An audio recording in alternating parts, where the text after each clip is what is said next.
رسولنا بالبينات وأنزلنا معهم الكتاب والميزان ليقوم الناس بالقسط وأنزلنا الحديد فيه بأس شديد ومنافع للناس وليعلم الله من ينصره ورسله بالغيب إن الله قوي عزيز صدق اللہ العظیم۔ سورۃ الحدید ہمارے درس قرآن میں چل رہی ہے اور یہ آیت نمبر 25 ہے۔ یہ در حقیقت پورے قرآن مجید کا پیغام اور خلاصہ ہے جس آیت مبارکہ میں بیان کیا گیا ہے۔ آیت مبارکہ کا ترجمہ اس طرح ہے کہ اللہ تعالی ارشاد فرماتی ہیں کہ یقیناً ہم نے اپنے رسولوں کو واضح تعلیمات دے کر بھیجا ہے اور ان کے ساتھ کتابیں اور میزان بھی اتارا ہے تاکہ انسانیت عدل و انصاف پر قائم ہو جائے۔ وَأَنزَلْنَا الْحَدِيدَ اور ہم نے لوہا بھی اتارا ہے، فِيهِ بَأْسٌ شَدِيدٌ جس میں سخت قسم کی جنگ کا سامان موجود ہے اور لوگوں کے لیے دوسرے بھی منافع اور فوائد ہیں۔ وَلِيَعْلَمَ اللَّهُ مَن يَنصُرُهُ وَرُسُلَهُ بِالْغَيْبِ اور تاکہ اللہ یہ بات معلوم کر لے کہ کون اس کی اور اس کے رسولوں کی غیب میں ہوتے ہوئے مدد کرتے ہیں۔ بے شک اللہ انتہائی طاقت والا اور بہت ہی غلبہ دینے والا ہے۔ قرآن مجید کی آیت مبارکہ در حقیقت قرآن مجید کا خلاصہ اور پیغام ہے۔ دنیا میں اللہ نے انبیاء علیہ السلام کی بعثت اور ان کے ساتھ جو کتابیں نازل کی ہیں ان کی غرض کیا ہے، قرآن مجید نے اس آیت میں بیان فرما دی ہے۔ انبیاء علیہ السلام دنیا میں یاد رکھو محض چند ایک رسمی اعمال کروانے کے لیے نہیں تشریف لاتے۔ آج زوال کے دور میں دین اسلام کے حوالے سے ہمارا تصور انتہائی محدود ہو گیا ہے۔ کچھ ایک عبادات اور چند ایک اعمال اور رسومات کر لینے کو ہی ہم دین سمجھتے ہیں، باقی نظام زندگی وہ ہمارا کافروں جیسا ہو، ظالموں اور طاغوتی لوگوں جیسا ہو، ہماری سیاست، ہماری معیشت، ہمارا تمدن وہ اپنی خواہشات پر مبنی اور غیروں کی نقالی کرتا ہوا گزر رہا ہو، اس سے گویا کہ ہمیں کوئی تعلق اور سروکار نہیں ہے۔ یاد رکھو یہ دین کا بہت ہی سطحی تصور ہے۔ دین در حقیقت اپنا معاشرے میں ایک عملی نظام قائم کرنا چاہتا ہے۔ صرف قرآن مجید کی تلاوت کر لینا یا کوئی فوت ہو جائے تو اس فوت ہونے والے کے ایصال ثواب کے لیے کچھ پارے پڑھ لینا یا اس کی بہت ہی اچھے اور سریلی انداز میں اس کی قرات اور تلاوت کر لینا یا اس کی خطاطی بہت عمدہ انداز سے کر لینا کہ 40 من سونے کی تاروں سے ہم نے قرآن مجید لکھا، اس کی نمائش کر لینا، یہ قرآن مجید کے مقاصد میں سے نہیں ہے۔ قرآن مجید کا مقصد در حقیقت دنیا میں اللہ نے اس آیت مبارکہ میں بیان کیا ہے، وہ ہے عدل و انصاف کا قیام، لیقوم الناس بالقسط، انسانیت میں عدل و انصاف کو قائم کرنا، یہ مقصد ہے قرآن مجید کے نزول کا۔ آپ گزشتہ آیات مبارکہ یا قرآن مجید کا مطالعہ آپ بغور کریں تو آپ کو یہ بات پورے زور کے ساتھ سمجھ آئے گی کہ اللہ دنیا میں اس قرآن مجید کو نازل کر کے اور جناب رسول اللہ صلی اللہ علیہ وسلم کو مبعوث فرما کر دنیا میں در حقیقت چاہتا کیا ہے۔ آپ سورہ آل عمران جو ابتدائی صورت ہے اس میں دیکھیں تو اللہ تعالی ارشاد فرماتے ہیں اولو العلم قائما بالقسط، اللہ نے علم والوں کی یہ ذمہ داری لگائی ہے کہ وہ دنیا میں قسط اور عدل و انصاف کو قائم کریں۔ اسی طرح آپ دیکھیں سورہ نساء میں اللہ تعالیٰ نے ارشاد فرمایا کونوا شہداء بالقسط کونوا قوامین بالقسط شہداء للہ ولو علی انفسکم او الوالدین، اے ایمان والو دنیا میں عدل و انصاف کو قائم کرنے والے بنو۔ اسی طرح آپ سورہ معاہدہ میں دیکھیں تو کونوا للہ شہداء بالقسط وہاں فرمایا۔ اور سورہ شورا پیچھے گزر چکی ہے، اس میں اللہ تعالیٰ واضح طور پر فرماتے ہیں کہ اے پیغمبر آپ بتا دیں کہ مجھے اللہ کی طرف سے جو حکم اور پیغام ملا ہے وہ یہ کہ وَأُمِرْتُ لِأَعْدِلَ بَيْنَكُمْ، کہ میں انسانیت کے درمیان میں عدل و انصاف قائم کروں۔ اور اس آیت مبارکہ نے تو حضور کی بعثت، نہ صرف حضور صلی اللہ علیہ وسلم کی بعثت بلکہ تمام انبیاء علیہ السلام کی بعثت اور ان کے ساتھ اتاری جانے والی کتابوں کا مقصد واضح کر دی ہے، وہ ہے لِيَقُومَ النَّاسُ بِالْقِسْطِ، انسانیت میں عدل و انصاف کو قائم کرنا۔ اگر مسلمان جماعت کی سوچ یہ نہیں ہے کہ دنیا میں عدل کو قائم کیا جائے اور اس کے لیے ان کی کوئی جد و جہد اور کوئی کاوش اور کوئی تعلیم و تربیت کا عملی نظام نہیں ہے، وہ چند ایک عبادات یا رسومات کر لینے کو ہی کل دین سمجھتے ہیں، تو وہ بہت بڑے دھوکے میں مبتلا ہیں۔ آج افسوس یہ ہے کہ ہمارے چند ایک عبادات رسمی اعمال کے کر لینے کو کہا جاتا ہے پورے کا پورا دین ہماری زندگیوں میں آ جائے۔ یہ پورے کا پورا دین نہیں ہے، بہت ہی غلط ذہن اور سوچ ہے۔ پورے کا پورا دین صرف 6 نمبروں میں یا چند ایک اعمال میں محدود کر لینا، یہ در حقیقت دین کی غلط تعبیر ہے۔ دین در حقیقت مکمل ہوتا ہے اس کے معاشرتی، معاشی، سیاسی اور عبادات کا مکمل نظام قائم کرنے سے۔ میرے عزیز دوستو، آج صرف ہماری زندگیوں میں جو آج سب سے بڑی خرابی اور گمراہی پیدا ہو رہی ہے وہ یہ دین کا صحیح تصور ہے۔ اللہ تعالیٰ نے یہاں اس آیت مبارکہ میں بھی اور آگے سورہ صف میں بھی آ رہا ہے، حضور کی بعثت کا مقصد کیا بیان فرمایا؟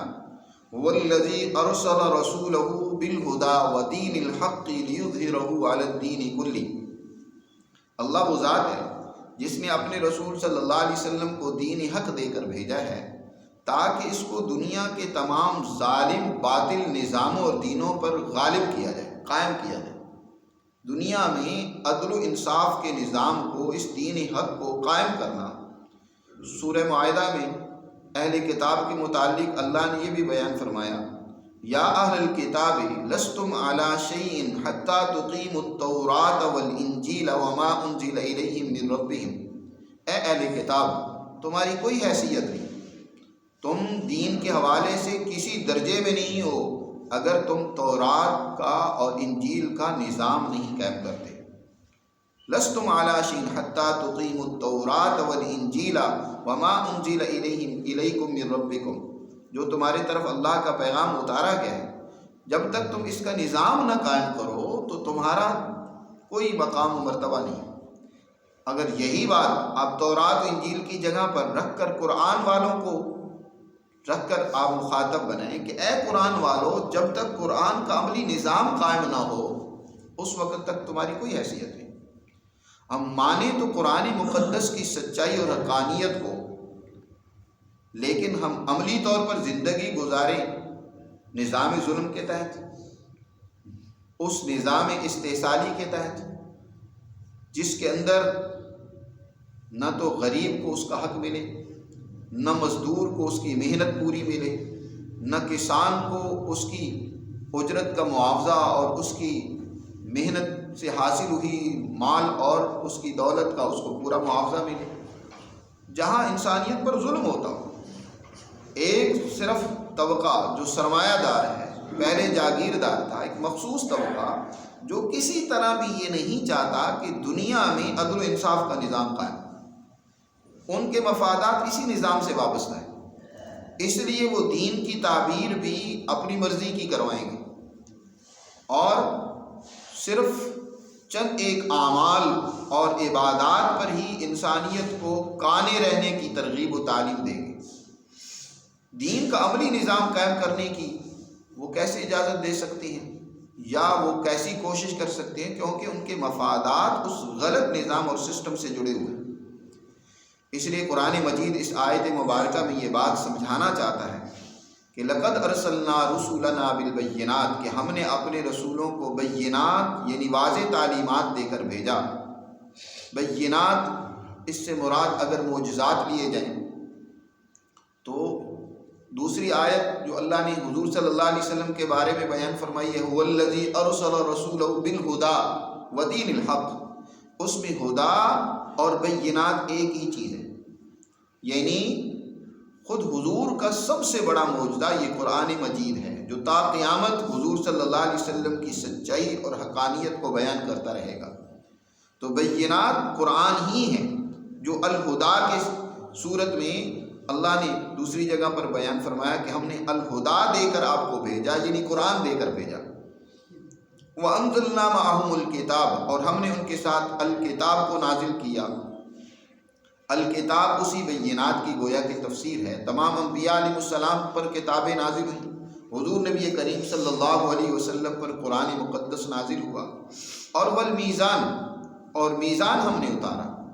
میزان سے مراد یہ بھی ترازو ہو سکتا ہے جو ہم تولنے میں استعمال کرتے ہیں، یہ بھی کیونکہ ایک عدل کا معیار ہے۔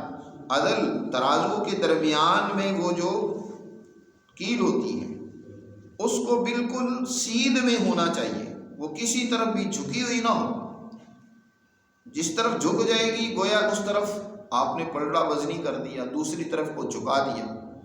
تو درمیان میں اس کا ہونا، اعتدال کے ساتھ ہونا، مساوات پر ہونا، یہ در حقیقت قسط یا عدل کہلاتا ہے۔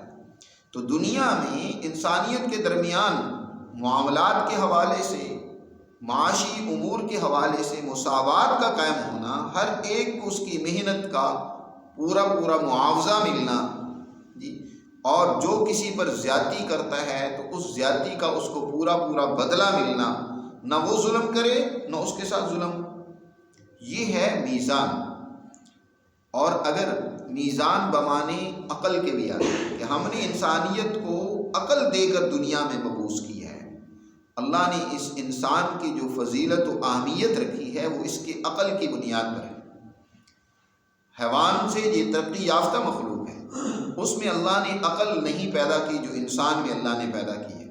تو اس کی عقل کا تقاضا یہ ہے کہ یہ در حقیقت دنیا میں عدل کو قائم کرے، لیقوم الناس بالقسط، دنیا میں انصاف کو قائم کرے، ظلم ختم کرے۔ تو میزان اور کتابیں ہم نے نازل کی ہیں تاکہ لیقوم الناس بالقسط، لیکن یہ انصاف ہونے نہیں دیا جاتا۔ دنیا میں عدل کو قائم کرنا یہ محض وعظوں سے نہیں ہوتا، نصیحتیں کرنے سے یا محض لوگوں کو پیاری باتیں سنانے سے یہ دنیا میں عدل قائم نہیں ہوتا۔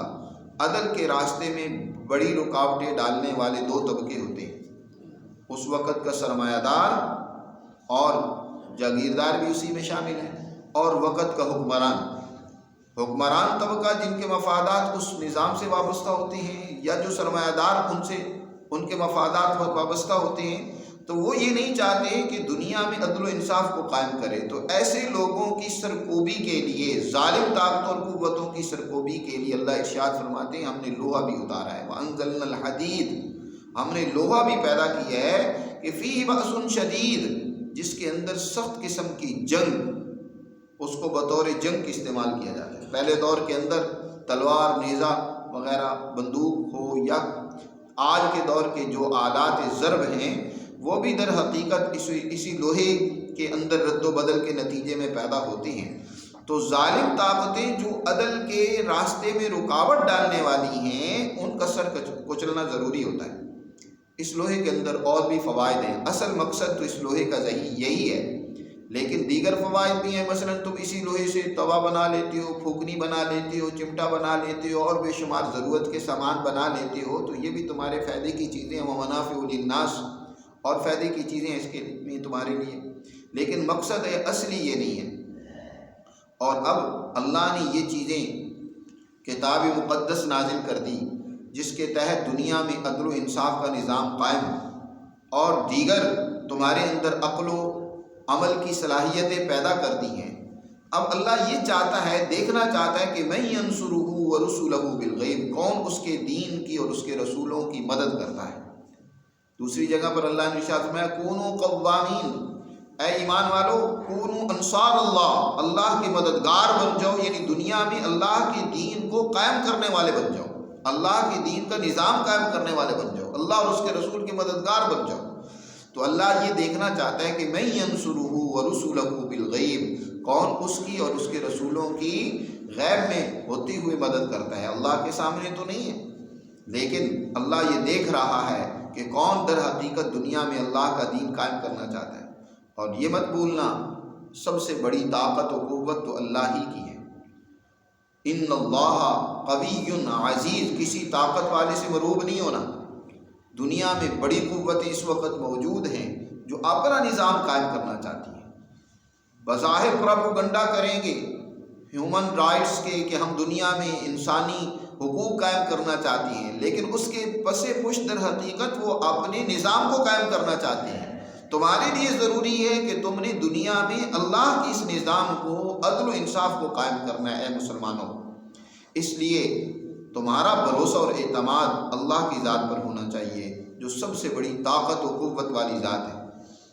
آپ دیکھتے نہیں ماضی میں قرآن مجید نے پیچھے بڑے واقعات بیان کیے کہ بڑی بڑی طاقتیں اور قوتیں پاش پاش ہوگی، فرعون، نمرود، حامان، عتبہ، شیبہ، ابو جہل اینڈ کو اپنی بڑی بڑی طاقتیں اور قوتیں، جن کو اپنی قوت پر بڑا غرہ تھا، اللہ نے کمزور جماعتوں کو ان کے ذریعے سے ناکام کیا اور شکست دی ہے، کیونکہ ان اللہ قوی عزیز، اور وہ عزیز ہے یعنی غالب ہے، اور اپنی اس جماعت کو غلبہ دے گا جو دنیا میں اللہ کے دین کے نظام کو قائم کرنا چاہتی ہے۔ اس لیے اس آیت کے اندر جو مضمون بیان کیا گیا، یہ در حقیقت یہ پورے قرآن کا خلاصہ ہے۔ آج ضرورت یہ ہے کہ مسلمان اللہ کے اس پیغام کو سمجھے اور اس کے مطابق اپنی عملی جدوجہد کو متعین کرے، اور اس کے نتیجے میں وہ دنیا میں بھی اور آخرت میں بھی سرخرو ہو سکتا ہے۔ اللہ ہمیں سمجھ نصیب فرمائے۔